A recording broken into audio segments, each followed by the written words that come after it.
បាទសួស្តីទៅកាន់ពុកម៉ែបងប្អូនអរគ្នាថ្ងៃនេះដែរខ្ញុំមកធ្វើការបង្ហាញចឹង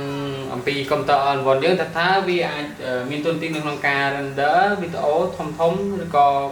កាត់តវីដេអូនៅក្នុង CapCut ឬក៏ design បានអត់ចឹងតោះមកមើលជាមួយនឹងខ្ញុំបងប្អូនខ្ញុំនឹងបង្ហាញដល់អ្នកគ្នាអំពីការ render ឬក៏ដំណើរការរបស់វានេះគឺជារបៀបនៅក្នុងការដោតប្រើម៉ៅ wireless ឬក៏ម្យ៉ាងទៀតគេហៅថាម៉ៅ Bluetooth ចឹងខាងបងក៏មានលក់ដែរចឹងអាចឆ្លៀតផ្សាយពាណិជ្ជកម្មបន្តិចទៅ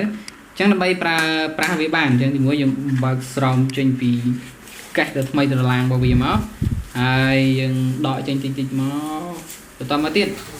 មិនទៅបន្ទាប់ពីពុកម៉ែបងប្អូនបានមើលវីដេអូអំបញ្ញមិញហើយថាតើមានអារម្មណ៍មិនដែរចំពោះការ render វីដេអូរបស់កុំព្យូទ័រ all-in-one របស់ខាងបងប្អូនចឹងមានន័យថាកុំព្យូទ័រនេះគឺយើងអាចប្រើចំពោះការកាត់តវីដេអូចំពោះការ design ជាពិសេសនោះគឺការងារ office ចឹងគឺរលូនតែម្ដងចំពោះពុកម៉ែបងប្អូនណាដែលចង់បានចឹងគឺខាងបងប្អូនណែនាំមែនទែនគឺវាពិតជាងាយស្រួលក្នុងការប្រើប្រាស់យើងដាក់លើតុផ្ទាល់ចឹងគឺ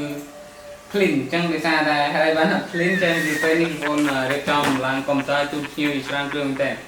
ហើយមួយវិញទៀតចំពោះបងណាដែលគាត់ចង់បានឬក៏ចង់យកទៅកាត់តវីដេអូរបស់បងប្អូននេះខុសក្នុង page ចឹងបើអាចតាក់ទងមកខាង